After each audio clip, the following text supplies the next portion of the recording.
I know lots of people, and you yourselves talked about Sex on Fire going across 1 billion streams, which is more than that if you add it all up across it. It's crazy, because if you add it all up, You Somebody's well over that as well. Did you ever think that that would happen with Sex on Fire as an example? Could you imagine that? No. Yeah. And Sex on Fire is a weird one. It was almost like it's almost grown in like a cult fashion since it came out. It was pretty big, and then You Somebody was even bigger.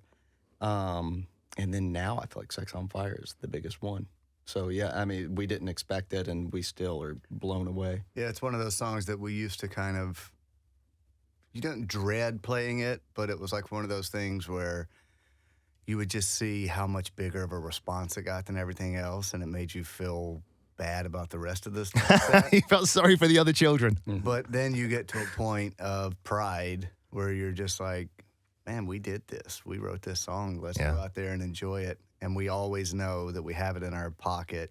And between that and You Somebody, I really feel like there aren't many places in the world that we couldn't break into those songs. And people wouldn't be like, oh, I know that. Yeah. Was it something different that you did that day? Were you in a different place, mentally, emotionally, spiritually? Were you in a different setting, physically? No.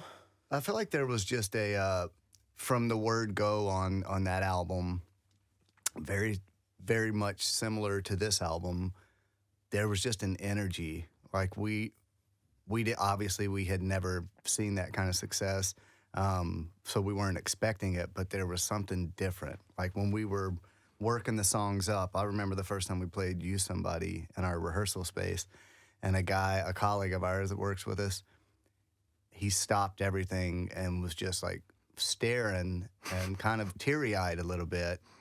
And afterwards he was like, what was that? And I was like, it's just something new we're messing around with.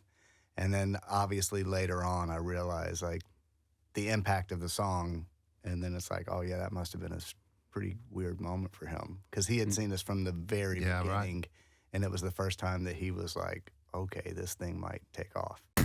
Radio X.